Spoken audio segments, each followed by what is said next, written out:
Hello, everybody. Welcome to Wednesday webinar. I'm Bo. I'm your host. Sprite is not here yet. She's in a meeting, but she might be joining in the middle. Thank you, everyone, for watching. As you know, we're Condi here, and just going to say a few things first. We got a upcoming Friday live. Sprite and I do. We'll be doing kitchen stuff for the holidays, and that'll be Friday at 3:30 Central Time. And don't forget to check out our December sale. We got ornaments and drinkware all on sale for you guys. And you don't want to forget about our free shipping. All orders over $150 now ship for free. So yeah, that's pretty cool. But yeah, so here we are on Wednesday. We're going to be talking about how to handle your business stress during the holiday season. And we have the best person for you. We have Aaron Montgomery of Our Success Group. Hey, Aaron, how you doing? I'm doing great, man. Thank you so much for having me. This is, you guys do such a great job. So I'm honored to be here. Yeah, it's awesome having you.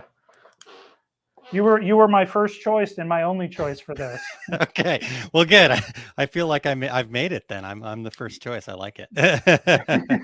So, do you want to tell us everyone, a little bit about yourself and what Our Success Group offers them? Yeah, absolutely. I'll just be real brief. Yeah, give us the dog and pony show.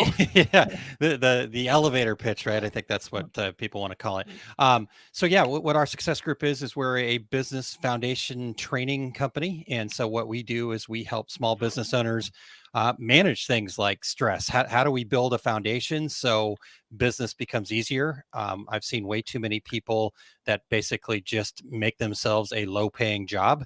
And what I want to do is I want to give you the foundation. We built tools to help you with pricing and strategies and business planning and all sorts of different stuff. So Our Success Group is really all about supporting small business owners and helping you reach that next level. You know, I kind of joke that I get to work with folks where the size of the bruise on their forehead's a little bit larger because they've been banging their head on the wall for long enough that they're ready to get some support and help. And we're ready to step in when people are looking to do that. We have a membership program. So if you head over to oursuccessgroup.com, you can check out details or just ask me. Most of you guys should know where to find me. I'm pretty easily accessible. Even Bo found me. So yeah, you're everywhere, it seems. So you have something exciting going on right now with your two regular guys, right? We do. And it ends tomorrow. That is correct. So yes, get over there and get voting. If you go to tworegularguys.com/Reggies, or just go to tworegularguys.com, there's a big button at the top. We are doing the voting for our 10th annual. I'm just floored by the fact that it's 10 years that we've been doing this, but 10th annual Reggie Awards happening tomorrow. And here at Condi, we kind of have somebody that we're encouraging everybody to vote for. Oh, and nice. That's Nikki, the sassy subber. I love Nikki. I'm supposed to be unbiased, but I really do love Nikki. So, and if it means anything, was it the Reggies? Or no, I'm sorry. It might have been Two Regular Guys was going up against, or is going up against Condi's YouTube. Yeah, I voted. You know, honestly, I voted for you guys. So really, I voted for you guys. So I guess we canceled each other out. So. That's too funny. So, do you know how many days are left until Christmas, Aaron? I do, because my son will not stop changing the little thing on the Santa Claus guy. So I believe there's 19 sleeps, 20 days, something like that. I looked on Google and it told me 18. So 18. Okay, I didn't check today, so I'm behind. Man, I'm already behind. Now I'm stressed. Bo, what the heck? No, I'm just kidding. And I like how a wise person once said, we all fill many roles and responsibilities in our business, and being busy or overworked is kind of an honor of a badge of honor these days. Sorry, I'm butchering your words. That's okay. We do kind of wear that, right? For whatever reason, that's you're not productive. You're not a useful member of society if you're not overly busy. And I fall in that trap too, right? Where we've all got lots of things that we do and busy. But what happens is we start to let that really kind of overtake who we are, right? We're freaked out. We're super stressed. We're in fight or flight mode all the time. Yeah, And we're we're honestly, mo we're in, always in motion, and when you sit down and you relax, it feels weird, yes, yes, it really does feel weird. And so and it should be the opposite. correct. We should, and honestly, I like to look at it, we're in cycles. And so momentum is really what I'm all about, right? Is let's just keep that momentum. I don't have to go a million miles an hour and then, like you said, just fall down and rest. I want to try to keep things moving forward as much as I can. And as a business owner, that's really actually counterintuitive to the way that we were brought up in the society, right? That I have to be busy, otherwise I'm not a productive member of society.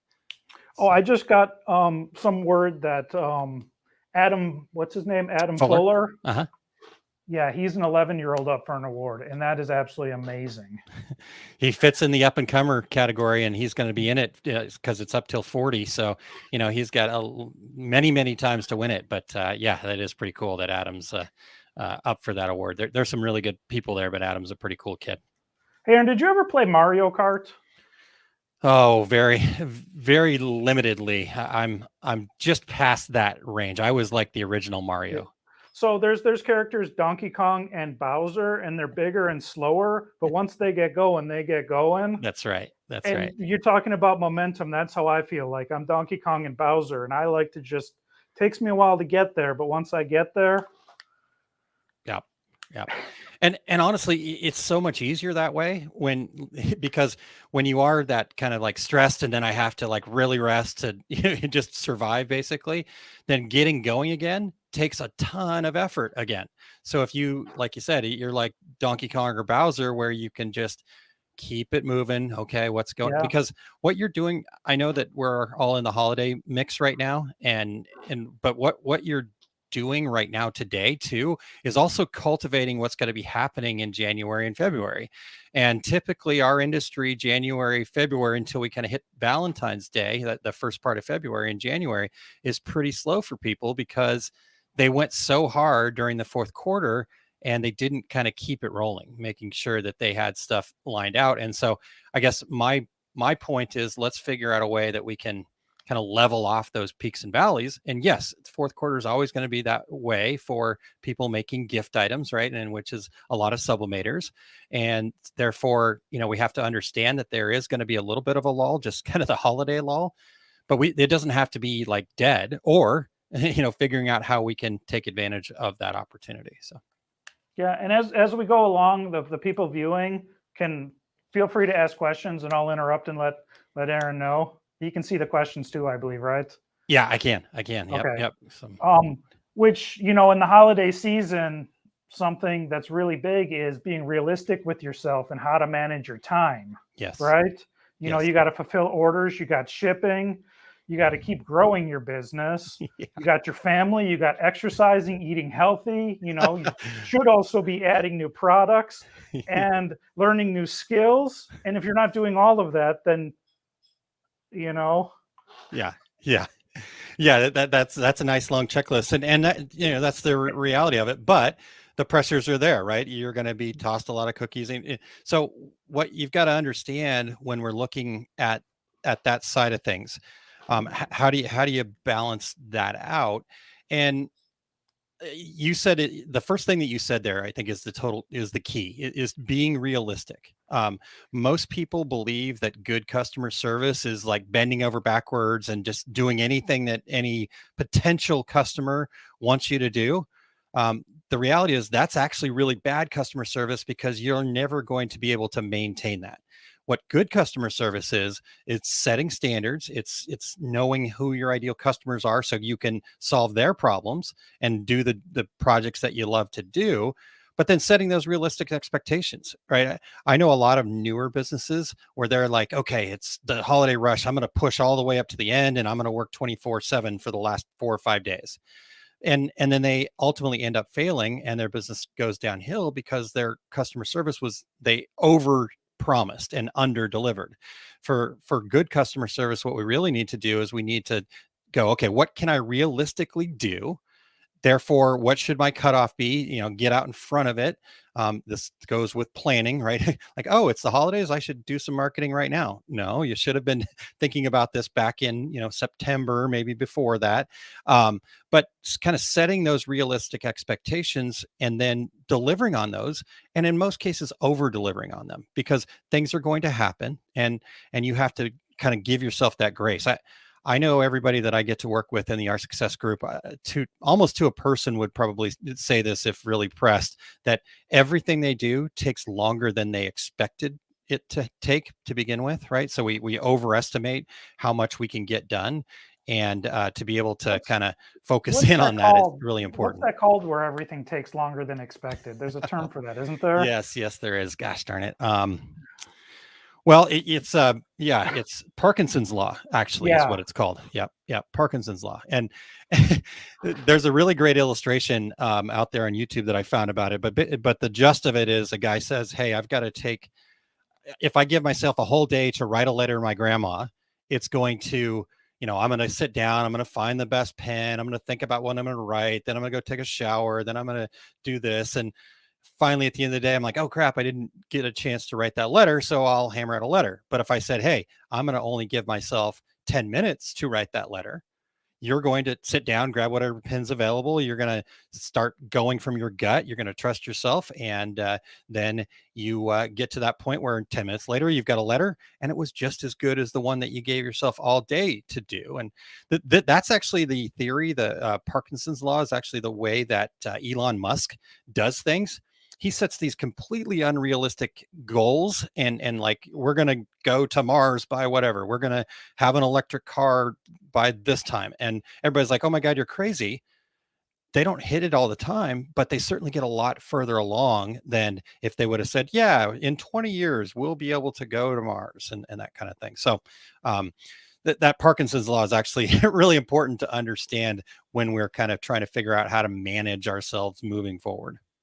So you hit a point in here that I was going to ask you your Yep. opinion on, and how important is it to trust your gut?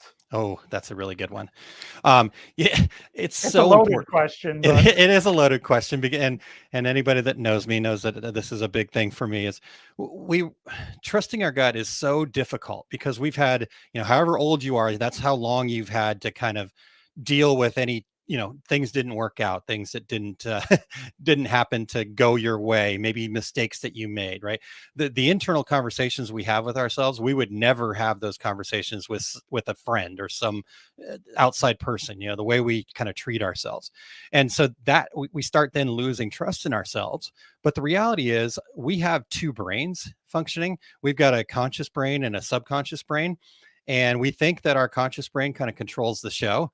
But the reality is, it's that 800-pound gorilla controls the show, and you don't necessarily always have, it's that when you blow up on somebody and then you feel bad about it afterwards, or what possessed me to do that, right? That kind of thing. So, um, going back to that point, is when we can allow ourselves to trust our gut, we're going to be a lot better off, because our gut's got a lot more kind of looking. Oh wow, almost knocked over everything there. Kind of looking at the big picture of things.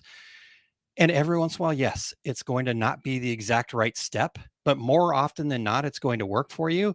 And I think we've all probably had that opportunity where we thought something didn't work out. And then, year down the road, 5 years down the road, we look back on it and go, wow, that actually was probably one of the better things that could have happened to me in that moment. Right. So that's the whole trust your gut thing, Bo. I just think it's so incredibly important for us to make sure that we allow ourselves some space and grace to say, what's my instinct telling me? Right. We all want to go out there and, Bo, tell me what to do with this. And the reality is, what's going to work for you is not necessarily going to work for me. I can get really good information, and I can put that into my process, into my thinking system, so to speak. But reality is, your instinct, your gut is actually what you need to be doing as often as you can. yeah, I never really thought about this, but until you just said something, I learned listening to you talk too. And when you're trusting your gut, you might not be using your ego as much because you're not overthinking and putting yourself really. Yeah, yeah. That's such a good point. I'm actually in the middle of reading a book called Spellbound by Dr. Zimmerman is his name that wrote this. Anyhow, he's talking about the fact that we do have two different brains, and the ego, the I, right? And we think of ego as a bad thing, but it's really just our conscious brain. And then there's the subconscious brain, which again, you're not. Yeah, you're just going with your gut. You're trusting your instinct, and you're kind of, I mean, if you think about the way our bodies operate, the things that they do when we're not actually thinking about it, right? I'm breathing, I'm coming up with words, I'm standing here, I'm moving my body. I'm not having to think specifically about every single one of those actions. That's all happening. While at the same time, I might be, thinking about something else. All those things are going on without my actually having to specifically think about that. And when you think about that, so that's the most part of your brain is being used for those types of things. And so your conscious is very, very linear. It doesn't see the big picture. It's a very good at problem solving the thing that's right in front of you. But your subconscious brain is what really kind of handles the big picture, and that's our gut, that's our instinct. And so when you're dealing with like making decisions about how I should move forward, or like we just talked about, trust your gut on that. What should I do? Well, what feels right? Go with that. So Yeah. So Cheryl's on here. Cheryl, yeah, she watches a lot of our Friday Live. She yeah, supports Condi great to see you, pretty Cheryl. regularly. Yeah. She has a cat named Newman who's pretty awesome. I did not know that. That's awesome. She says that Friday is the last day that she is shipping or for taking orders, and then she's taken it all the way off until February 1st, and she's learning Affinity. That's awesome. Which that is awesome. Is that a good idea during the slow time to maybe take your time to learn a new program, learn some new skills? Yeah. I 100% believe that that's true, to take those slower times. I think we can get so much value out of the slow times compared to, in the thick of it, right? You just got to get it done. You got to get from point A to point B. What I like to do, so if we're getting into some nuts and bolts kind of tips here on ways to kind of manage the stress here, is just to kind of go, you know what? It is what it is. I can't change it right now. I just need to get it done. I need to move from point A to point B. And then I just keep a little notebook during the holiday season. And what I do is like, okay, so this thing is a challenge right now. Whatever the situation is that you're trying to solve, this thing's a challenge right now. I'm just going to get it done, but I'm going to make a little quick note that in the slow time, after we're done with all this, I'm going to take some time and I'm just going to digest all this. And then I'm going to come back and kind of go, okay, cool. So that year, that time is over. Now, what worked? What didn't work? And then, let's make a list of the things that we need to work on improving for the next time around. But then don't expect to go tackle everything on that list. Go, okay, here's my list. Now, what things are going to give me the most bang for my buck right away? And let me get really good at that. And then you'll get into the next season. You'll put those things into place, and it's evolving. But within, 2, 3, 4, 5 years, you're going to be a really finely oiled machine if you're focused like that. And I think that's one of the things that stresses us out so much, is we feel like we have to solve all of the problems right then and there. You don't. All you have to do is just get from point A to point B. Let it be what it is. It is what it is. You can't change it now. And then have some sort of a system to say, okay, I can improve that in the future. That was just a learning experience. It wasn't a mistake. It wasn't an error. It was just a learning experience. Now let's move forward. Give yourself that grace. Sorry, I stopped talking abruptly because I ran out of thoughts. So.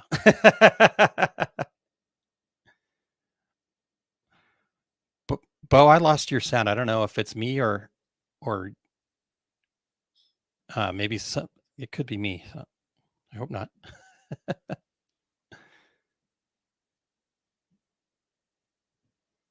Oh no. All right. Shoot. Okay. Sorry, I got to push that button. You can probably hear me now. I can hear you now. Okay. Phew, yeah. I was freaking out. I'm like, oh no, what did I do? I unplugged something. So yeah, what I was going to say is, you're talking about, like, is this a task important for right now or the future? Yes. How much does it affect my future? And then does this produce or consume my time, my business, right? Yes. And you want to look at something like in the micro to something like the macro, like now and then wait some time. Yes. Yeah. That's there's a couple really good points in there. If I'm going to run off on some tangents here. Oh, go So, ahead. okay. You can't stop me anyhow, Buzz. So I'm sorry. I guess you could turn me off, but anyhow, no. So the first one is when you talk about the micro versus the macro, right? And when you look at that, can I make some changes right now? Yes. Is it really going to, most of the time we kind of make, so we want to trust our gut, but then on the other side of it, so like, for example, if I'm saying I've got to come up with a new policy to keep these darn customers under control, right? I think we can all agree we may have said that once or twice to ourselves, hopefully just to ourselves. And when you're thinking about that, right? But then we do that in the heat of the moment, and we make this like scathing, "You stupid customers, you blah blah blah."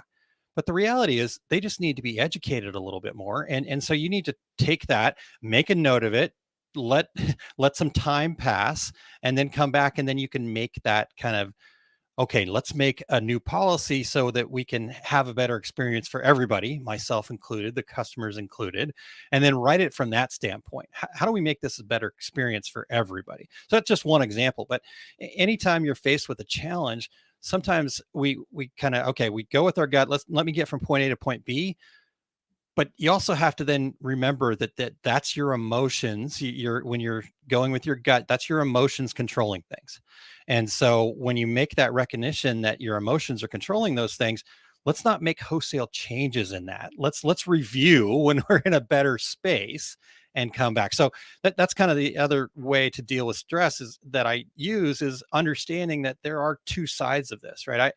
We had a situation yesterday where something was ordered wrong, and in the moment I kind of flipped out, but it is what it is. How do we make that better in the future? So I made a note of that so we can kind of work on that. And so understanding when you are in those potentially stressful environments, we got deadlines here, we've got maybe more business than we're used to, that kind of thing.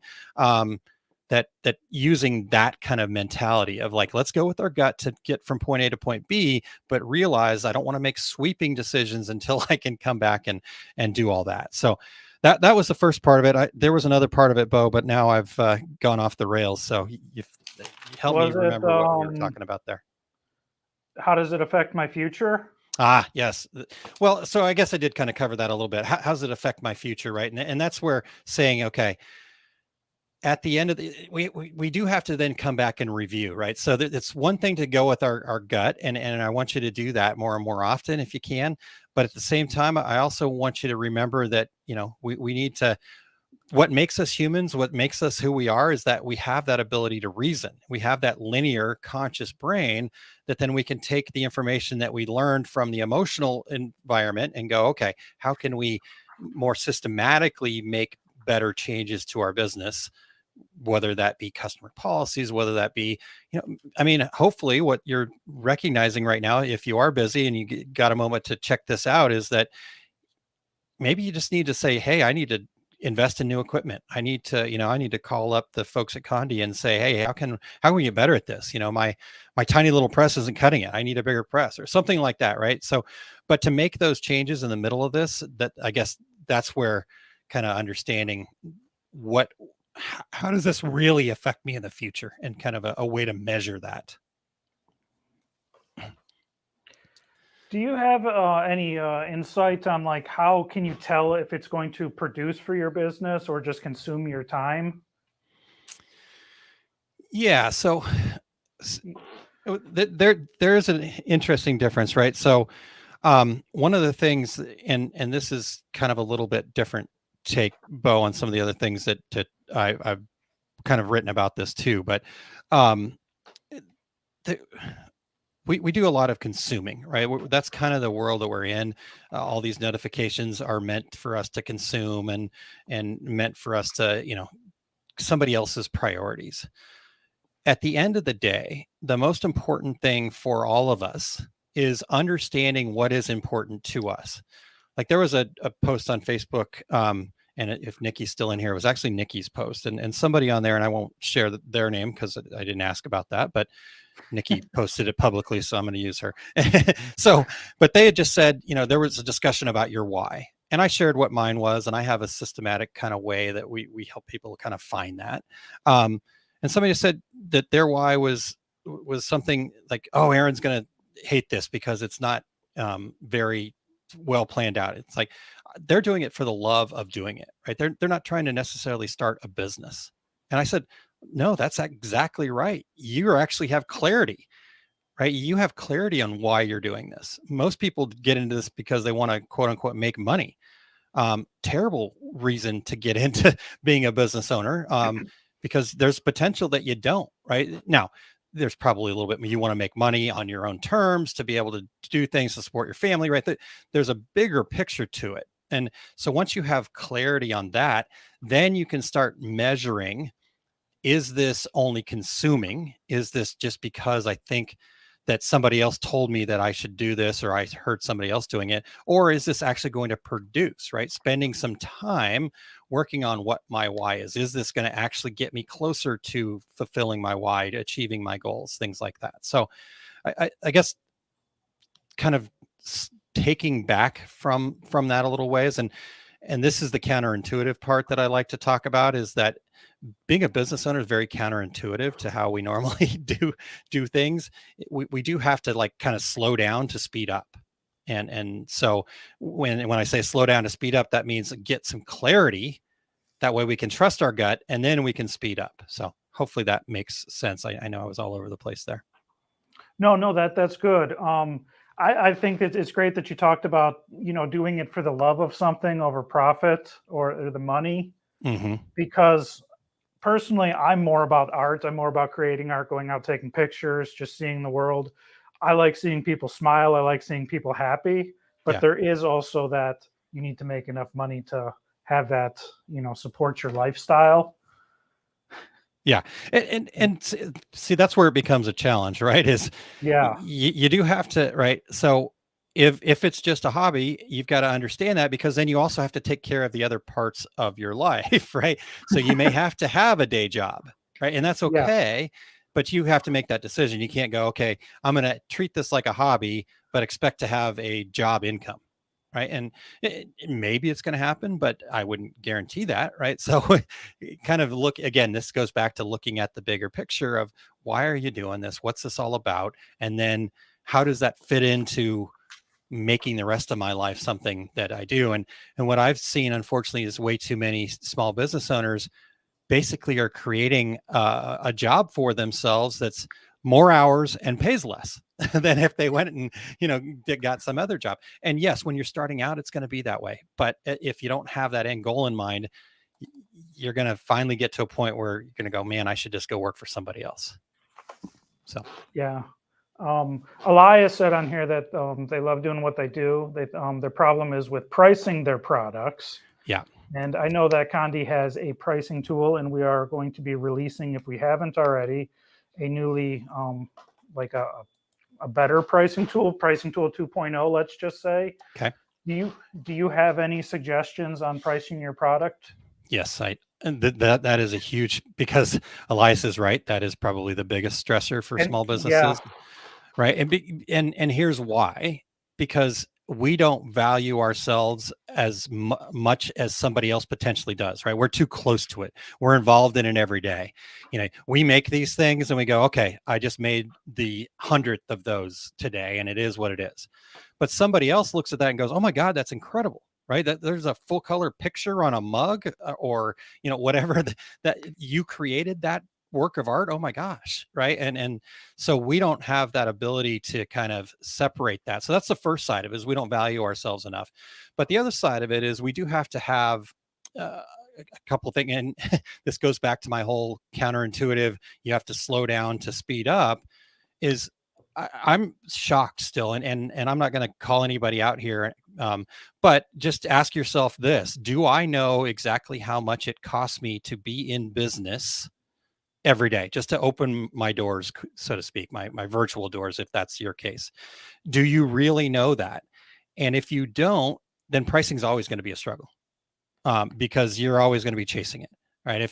If you're out there going, well, I just 3x the cost, you're going to overprice some things, you're going to underprice some things. You have to slow down. You have to go back and have that foundation in place first, knowing your numbers, knowing how much it costs you to be in business. And then you can now pay yourself for your time and work towards a perceived value. So that's the other side of this is we're typically very value conscious, right? I don't know, maybe a couple times you guys over there at Condi have somebody ask you for a better price, right? And the reality is that it's a commodity, right? You guys are kind of selling a commodity a little bit. Now, you guys bring in the service and all the other things, and so it makes a sense. But what we're doing as decorators, if you're somebody that's decorating something, you are not selling a commodity. You're taking a commodity and you're making it have higher perceived value just by adding something, right? Because this shirt has my logo on it, it doesn't affect the fact that it's a shirt or not. The shirt still covers my body, it's moisture wicking, whatever. But by adding that logo to it, it changes my perceived value of it because it's mine, right? It's my logo. I'm like, I love that. I would pay more for that. And that's what we're doing in our industry is we're not changing the utility necessarily of the item. We're changing the perceived value of it. So using those two things together, having a basis for knowing your numbers and then some sort of a way to then understand what the perceived value is. How can I increase my perceived value? We should never try to figure out how we can lower our prices or reduce our costs. I mean, let me back up. Not that we should never do that, but that should be the last thing that we work on when we're trying to set our pricing, is because every time you try to lower your costs, you're potentially opening up a new challenge, right? Like, okay, I buy this thing from Condi. I know it's great quality. I know that things are going to always show up when they say they do. I'm going to get the great customer service that goes with that. But I can get it from this supplier overseas for, a couple nickels less. So I do that. And now all of a sudden I've got all this stuff and maybe 2 or 3 of them actually work out of the whole batch. I've got no support. I've got no service, right? And so you cut your costs, but you've actually spent more to do that because you're now have less product that you can make. So I always tell people the very last thing you want to try to work on is cutting your costs. The first thing you should do is raise your prices. And something, then if I can interject on Condi there on overseas something, Condi also has all of the Condi also, here comes David. Condi also has all of the safety data sheets on all of the products as well. Yeah. And that's a very, valuable resource. For right, sure. David? Hey, David. Yeah, there's lots of good reasons. Hey, just stopping by to say hello and thank you for all you do for us. Absolutely. Keep going. We're talking about love it. stress and business holidays. You got any wisdom? Breathe deep. Meditate. We can do that. We can do a meditation real quick. I'd love to do that. Thanks, David. All right. So let me just close out real quick. But you're totally right, right? There's so many reasons why working with Condi, let's just leave it at that. Working with Condi is the way to go. But if you're somebody that's like, oh, I just got to cut my costs, then you're going to start shopping around and you're going to get yourself in more trouble than if you were to instead. The first thing I always want to do is I want to raise my prices. Right? Figure out how I can raise my prices. Like I had a conversation with a guy one time and I knew that he was really underpriced, like drastically underpriced. And so I just was like, you know what? This guy's not listening to me at all. I just need to shock him a little bit. And so I said, what would you say? What would happen if you doubled your prices tomorrow? What would happen? And he was flabbergasted. I think he was even more pissed off at me at this point. And he looked at me and he just said, I'd lose half my customers. And I just kept my mouth shut for a second and let that sink in. Okay, so if you doubled your price, you'd lose half of your customers, so you'd be doing half the work for the same amount of money. Sounds like a good deal. Sign me up, right? But that's the reality of it. Is we don't know necessarily how many customers we'll lose, but I think we could all probably go raise our prices and get rid of some of the customers that we probably don't need to be working with. and still make more money. So that's the first place to start. The second place then to go is how can you get more efficient? And that's really important, especially for sublimators, because it is, I wouldn't say it's an art. You guys definitely have it down to a science. You've got, great technical points that share on all the products, how to do this, but each shop is going to be a little bit different. So how do you get more of those out per hour? How can I get more efficient, have less spoilage, right? Less, what do you guys call that? The wall of shame or something along Yeah, those oh, lines? yeah, the wall. Yeah. Right. And how do you reduce what's on the wall of shame? And so that's the second way to actually make more money, is to get more efficient.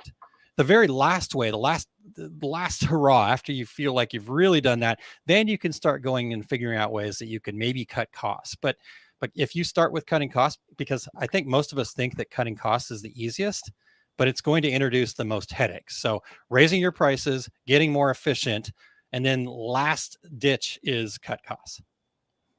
So we got two things I want to say. We Yeah. have Ken on here, and he says that one of the things that he most often overlooks is his time, Yep. which is the most valuable product. Yeah, And absolutely. I told you in my email that I read that book, The 4,000 Work Week, Yeah, which I highly suggest that to everybody. good. It's the 4,000 Week Time Management for Mortals by Oliver Berkman. It's great. Yeah, I've not read that one yet, but I've read other books like that, and actually your recommendation moved it to the top of my Audibles list. So They're all kind of similar in their own ways, and you can Yeah. kind of fast forward and make it your own choose your adventure book in a way. I love it. But the points that hammer over and over again really should stick eventually. Yeah, exactly. And Ken is exactly right that time is the most valuable product that we have, because at the end of the day, everybody's got the same 24 hours, right? Bo's got the same amount of time as I've got, as the single mom versus the executive C-suite versus Oprah Winfrey, all those different things. We've all got the exact same 24 hours in a day. So none of us actually have a time management problem. What we have is a priority management problem. And so when you start thinking about things in that realm, in priority management, that can also really reduce your stress, because a lot of times we think things are important just because somebody else made them important. Is that really important for me, or is that just somebody else putting their priority on top of me? And there's never anything wrong with you choosing your priorities, right? If you have to quote unquote apologize for that, then that's not somebody you want to be dealing with, right? That's not a customer that you really want. And so understanding kind of what your priorities are and then managing those can be so huge, because going back to what Ken said, our time is our most valuable resource. So we should be charging accordingly. Right. So here's a good example of this scenario playing out for a sublimator, I would think. So let's say you've got a good customer and you're making product for them, and things are going well. And all of a sudden they want you to do some special packaging to it. Right. And they just expect you to do that because you're making this product for them. Oh, can you do this? And you're like, well, it's going to take me extra X amount of time. Maybe it takes you 2 to 5 minutes more. And you're going, oh, well, it's just 2 to 5 minutes. Well, that adds up over time. So are you charging for services like that? Right. And if you're going to give value added services like that, you should be charging for them, even if it's not an extra add-on. That should be built into your pricing. But if your pricing model doesn't have a way to factor those things in, then you're always going to be behind. That's a big thing that we do at our success group, is we help people set up their pricing and figure out what works for them, because your customers are going to value different things than my customers will. So that's kind of my take on time rolling into pricing again. So I started this book last week. I haven't got very far into it, but it's the .com Secrets by Russell. Who is it? Russell Brunson. Okay. The And 10X guy. Yeah. yeah, he was talking about how you want to add so much value to your product that if you lower the price, it just seems ridiculous too. The more value you can put in there. Like Condi has free templates, the technical support. We got our sales managers. your count rep, sorry. Mhm. All the years and expertise and all the testing that we do. Yep. Like you were saying earlier, do you want to save a few cents or have trust? Exactly. Yeah, as a business owner, it should be, you have a business that you enjoy doing, that is, getting you to your idea of success, not again, creating a job for yourself. I find that, and honestly, that's where I was when I really first started our success group. Was I had created a job for myself, and once talking about some of the things you just mentioned there, building in as much value as you can, and where it's like this, we're giving that value. So if that's not for you, that's okay. There's somebody else out there that this is going to be for, and I it's not a reflection on me. It's not a reflection on them necessarily. It just is what it is. So finding that in yourself, right? That you are totally worth it. I will guarantee that you are. Every single person out here listening, across the board, no matter what you think of yourself in this current moment, you absolutely have a very special superpower inside of you. And that is why people buy from you. It may not be real easy to put your finger on right away all the time, but that there is that out there. And so once you kind of can get to that point where you understand why people buy from you, because here's the other side of that, right? A lot of us know what people buy from us, right? I mean, you've got to go order the mugs from Condi, so people are buying mugs from you, and so what people are buying from you. But the most important thing for a business owner to understand is why people buy from you, because then that's where your value lies. So hopefully that makes sense. No, that makes perfect sense. Evelyn said customer service matters as much as product. Absolutely. And that's a value add right there that you should yeah, be I think charging for that. Depends on the situation. I was going to say I 100% always agree, but Yeah. So if you think about it though, like customer service is an interesting thing, because what that means in different scenarios, like Amazon wants to be the best customer service company on the planet, right? But what that means for them is, making returns easy, and quick shipping and different stuff like that. But could you ever call somebody at Amazon? Have you ever had a problem with an Amazon order and tried to get a hold of somebody? How many times do you get pissed off when they raise the price of Prime, and yet you keep paying for it, right? It's so it's all built in. You think that customer service is like, oh, that should just be kind of the norm. Well, what customer service means to you and your customers is what is the value add there, right? So maybe for you, it is getting products turned around quickly. But on the flip side of it, maybe for you, it's that everything is pristine, packaged really nicely, and people are in love with it every time, right? So it can mean a lot of different things. And I think clarifying what customer service means to you is very important. Something like Amazon is a great, it's a whole topic on itself we could probably talk about for a while, but yeah. How much time do you have? Their customer service is more AI based, like other people similar to you purchased this, other people that looked at this as well. Yeah. And when you call Condi, you're actually talking to a person who's giving you actual human experience of, and not pushing. There's no artificial in their intelligence.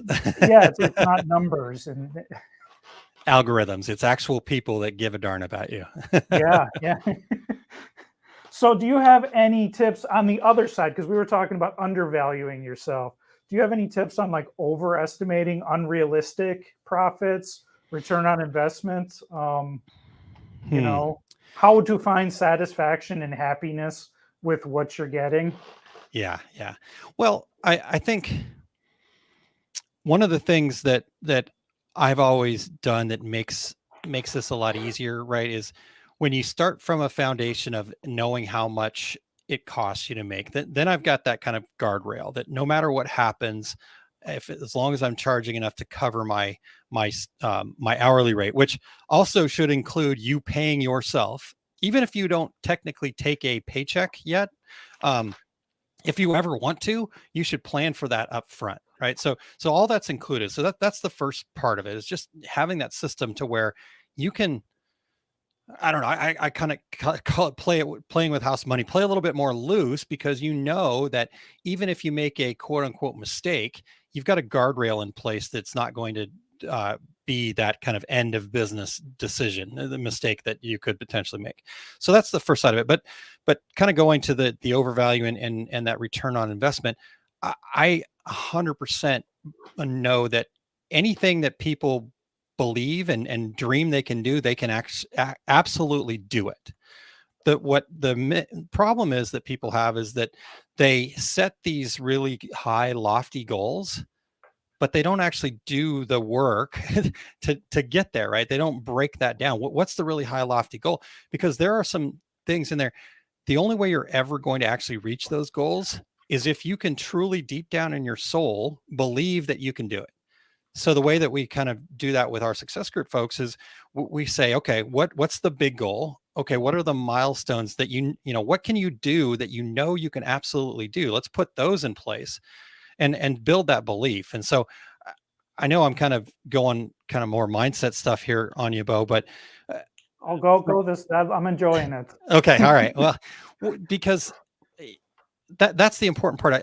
I think every single person out there, if you're feeling like you're struggling right now, it has nothing to do with the fact that you're doing something wrong or you're not capable or any of those things. You're 100% capable. You absolutely can and will do it. You just have to kind of come back and break that down. You have to actually truly believe it in your core. And when we talked about that kind of trusting our gut, right? That's that same thing. We've had so many years of potential challenges. The person we spend the most time with every day is ourselves, is that second brain in there. And they're going, gosh, Aaron, you seem to screw up things all the time. And I absolutely do. But if I say, yeah, that's okay. Let's be an inner coach instead and say, yeah, you know what? Let's fix that, Aaron. Here, let's make this change. You can do it. Good job, buddy. Right? That's the way we should be talking to ourselves. And then that goes into having our gut, having our inner self say, oh yeah, we can do that. So that's kind of the mindset side of this. Let me also then quickly talk about the kind of the reality side of it. The reality is what we think we can do. It's that Parkinson principle happens as well in this realm, right? A lot of times we think we can do more than we can, and then when we don't get there, then we don't. Then we're like, oh my God, we failed. But I always look at goals as kind of being a bit of a moving goalpost, because if I set a goal that's way out there, let's say that I've never in my life made $1 million in a year. And so I said, my goal is to make $1 million. Well, if I made $500,000, would that be a bad thing? Right? No, it's still further along than if I didn't set any goal and I probably just kind of went wherever. I'm just throwing out big, huge numbers. Maybe it's 100,000, maybe it's 10,000. It doesn't really matter what that number is. The reality is, if when we set goals and we reach for them, so I guess kind of the feeling like you're not getting there, feeling like you're not achieving success, that's only your choice. The alternate choice, the one that's going to serve you better, is to say, hey, I didn't make my goal, but I'm really proud of what I did. How can I understand some of the things that happened from the point where I set my goal to where I'm at now? And what can I do to improve? And let's reset that goal and go again. Right. So I think that's the way that I would look at it from that angle. So hopefully that answered your question, Bo. Yeah. I was going to ask a question about business, and I often hear something, and it's something you hear in other areas too, but there's like the 80-20 rule, Mm-hmm. because you're talking about paying yourself too. Do you also agree with something like the 80-20 rule, like invest 20% back into your business, save, Oh, I 100% do. In fact, that's why when businesses are starting out, that most people don't actually technically pay themselves, is that you do have more investment that you need to make back in. The 80-20 rule is pretty good. I would say for new businesses, I would look at investing back in 25% of your revenue to growth, and a lot of that into marketing in a lot of ways. So the 80-20 rule and the 80-20 rule is that's like the Parkinson's law. It works across Works the for board, everything. everything. So, 80% of your problems are going to come from 20% of your customers. So if you can fire 20% of your customers, your life's going to be easier, right? But on the flip side of that, 80% of your revenue is going to come from the top 20% of your customers, right? So you've got those competing things. And then, like you said, the investing back in, so if you made $100,000, 20% of that, 25% of that, 25,000, you should invest back in to your company in new equipment, in upgrades, in getting more efficient, in more marketing, in, those learning new products and all that kind of growth stuff. So.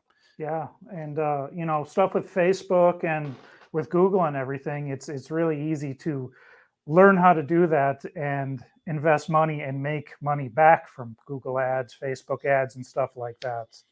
Absolutely. And it's really good, Yeah. to invest in your business that way.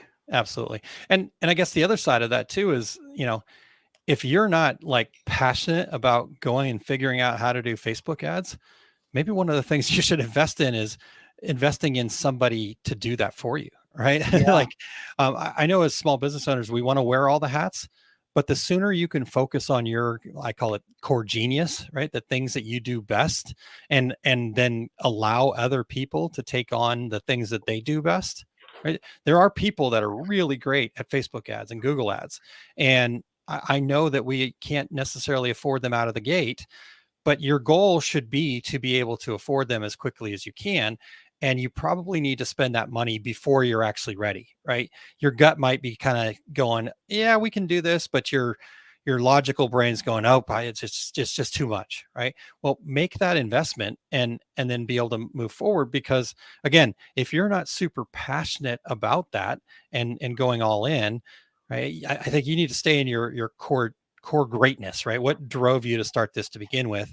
And the one of the ways that with our success group folks that we work on this is in our business planning, we actually write a job description for ourselves. When our company's at the peak idea of success, what is my job? What am I doing that if I was working for somebody else, they would measure that success? And it's not taking out the trash. It's not ordering supplies and all this other stuff when I'm at my peak idea of success for most people. Now, some people it might be, but if you take that time and do some planning and write out your own job description, then so kind of going a long ways off what you were talking about with the Facebook ads, but without taking the time to figure out what you want to be doing, you'll just be trying everything. Yeah, I never thought about writing in my own job description. What I do is I take and I create avatars for what customers I actually want. Absolutely. I look at who they are, where do they hang out, what sort of bait will attract them. Get the whole thing. You name them. Even go as far as looking up pictures or something and putting them up on the wall and having their names underneath them. But that would even be good to have my job description with me there and how you fit how into we that. interact with each other. No, I love the avatar thing. That's so awesome. And I love that you go so far as to name them and find a picture. I think that's so important because marketing becomes so much easier. Like if Bo is my avatar and I have a picture of him right there, when I'm going to, like you said, what's the bait for Bo? When I go to write that message to try to get Bo to come purchase, I'm just having a conversation with Bo here. What would he like? Right. And so that makes it, I love that part too. We definitely do that inside of the business planning that we do. And then the other part about what you talked about, like kind of finding that avatar, if I can interject one more thing there. I call it the dragon, right? What's the problem that you're slaying for them? Right? What's the dragon that you're going to be slaying? Because I think we all think what problem do we solve for our customers? That's a really important question to answer. But most of us go, I don't know, I make mugs. What's the problem that I solve? Well, there's definitely a problem. There's a reason why your customers are buying from you. It may not be what we think of as problems. Maybe you're not, solving world hunger quite yet or that kind of thing, but you are solving a problem for your customers. And so what's the dragon that you slay? So add that to your avatar. You may already do that. a morning without coffee, without a mug is a pretty bad morning, in my opinion. There So you you go. are solving a problem. Absolutely. And it, it could be if you're doing business to business stuff, you're helping them get their image out there. If it is more gifts, right? You're allowing somebody to give a gift that's going to be memorable and personalized. I mean, we can go a lot of different ways, and there are a lot of different potential problems that you could be solving, and it doesn't have to be what we think of as big problems. We're Yeah. all solving problems for our customers. That's why they're giving you money. So as we're wrapping this up, Aaron, we're getting around that time. I Yeah. got a two-parter question for you, Okay. All okay? right. I'm ready. And I'm just going to go with it, and you'll see where I'm going, okay? Okay. So if you've watched the news or anything, you know that there's some depressing stuff, and the economy, it could be going bad right now, it could be going good. But the economy is going to have a very, very large impact on your business, and the economy is something you can't control. So, do you have any words of wisdom on how to, control things that you can't control, and any optimism going into 2023 for businesses? Absolutely. Yes. The great question, by the way. Thank you so much for asking that. So here, the first part of that, I turned off the news back in 2007. So that first, you guys figure out what works for you. I'm not just trying to bury my head in the sand and pretend like there's no challenges out there. But here's the reality. So one of the things that I've been able to do is I'm a Success Principles certified trainer. And there's a book by a gentleman named Jack Canfield called The Success Principles. And I've been trained by Mr. Canfield to be able to share those. And the number one principle, I guess, principle. I call them fundamentals, so I always kind of get mixed up. But the number one principle in there is what he calls 100% responsibility. I call it empowering yourselves, and this basically means we actually have control over our outcome. So he's got a little formula that's called E plus R equals O. The event plus your response will equal the outcome. So you have no control over the events. We have no control over the economy, the supply chain issues, the political strife, all the different challenges that our society as a whole is faced with. We don't have a whole lot of direct control over that. Now, what we do have control over are our responses, and our responses can then determine what the outcome is going to be. So if we think about what our responses are, then we can determine what the outcome is going to be. And that's ultimately what we want to have control over, is our own outcomes. That's why I call it empower yourself, because once you start taking that responsibility for your responses, right? And whatever's happening out there, you can respond accordingly. And maybe your responses will build up and then change how those events look in the future, but you will never change those events that are happening right now. So coming at it from that perspective, that take 100% responsibility for your responses, that then empowers you to do to create whatever outcomes you want over a period of time. It doesn't mean that, oh, I have a good response, things are going to be perfect. It means I build up enough of those over time. It's like compound interest, and things are going to start to improve once I start changing my responses to those things. So that's the first part of the question. Bo, remind me the second part of the question. And if I answer the first part enough for you. Just optimism for 2023 and beyond, from going from something depressing into the hope. Yeah, no, I love that. And I guess it kind of does tie into the first side of that, because if we have control over our responses, then how can we not have optimism for the future? But I think as an industry as a whole, so I'm coming into my 23rd year inside of this industry here. I've been doing the podcast for 10 years now. So not to say that I totally have a finger on the pulse, but I'm very fortunate to get to talk to a lot of people and be around a lot of people. Had an opportunity to be out there at Printing United interviewing people the whole time and talking to different people at different levels. And that show out there in Las Vegas was one of the most exciting shows I've been around in a long time. I think for the fact that people were back, right? We were able to kind of be back face to face and everybody felt comfortable with it. The people that were wearing masks wore masks, and everybody was cool with wherever you were at, right? Everybody seemed to be but then just the way they felt about the future of things, like we were heading in the right direction.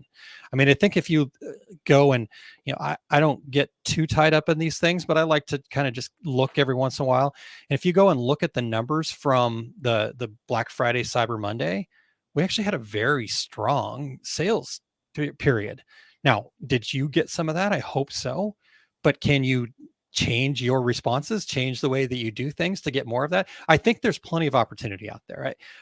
I truly believe that there's plenty of pie for everybody as long as we all just keep working on expanding. And I've always been a big proponent of a rising tide lifts all boats. That's why I love doing things like this, getting to work with good people that care about their customers like Hondi.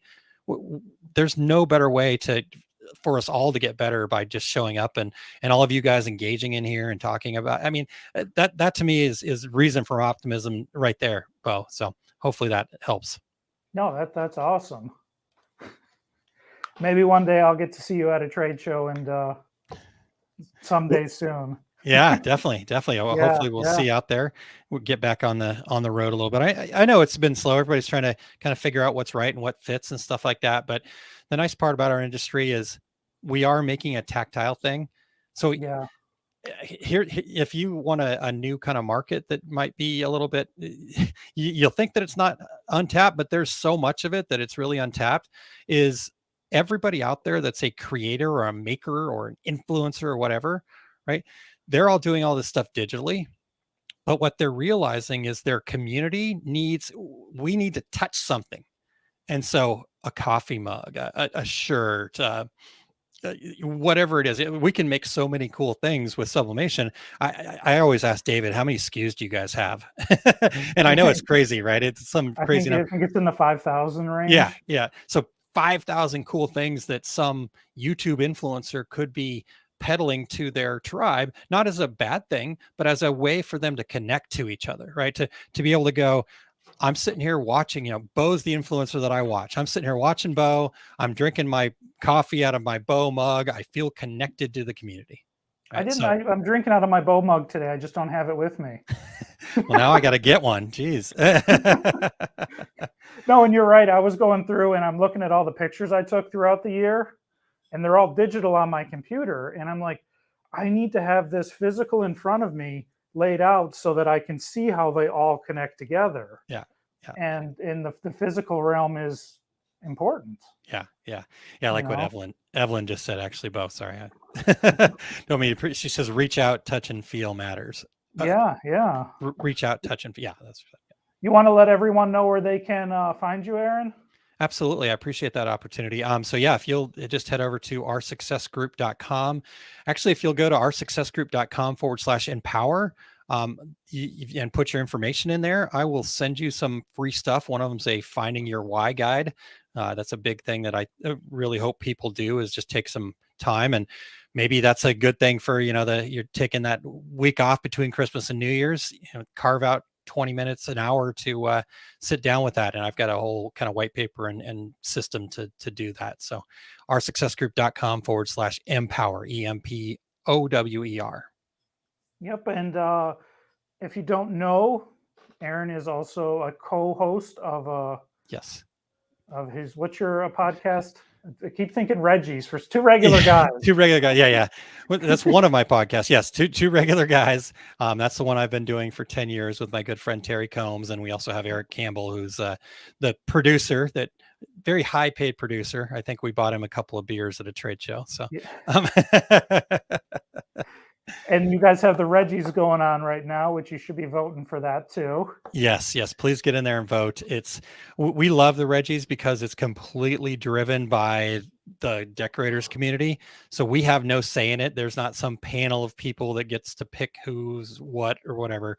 All the nominations come in from whoever's willing to nominate, and then all of the voting's done by you guys. And sometimes it turns into a little bit of a popularity contest, but that's okay. I'm a little disappointed, and I'm a little hurt that there wasn't a best beard section for me to win. Somebody needed to recommend that, so it'll get on the list here. And then I'll have to start growing out my beard so we can have at least two people. Who else has got a beard in this industry that you know? Yeah, I don't know. But yours would win hands down, even if I started growing mine today. So Yeah. Well, awesome, Aaron. This was a pleasure. We'll be doing this again sometime soon, hopefully. yeah, definitely. Bo, Heather asked, where do we send that? It just, if it's oursuccessgroup.com/empower, and in there you just put your information in there and it'll get emailed to you. So hopefully that answers your question, I'll Heather. put that in the description too. Okay, cool. Thank you, sir. Awesome. right, Yes, I Aaron. really appreciate this, Bo. This was so much fun, and I appreciate you letting me kind of just go all over the place and share whatever I could. That's what we're here for. We love it. All right, everybody. Thank you. And yeah, don't stress out. It's just the holiday season, right, Aaron?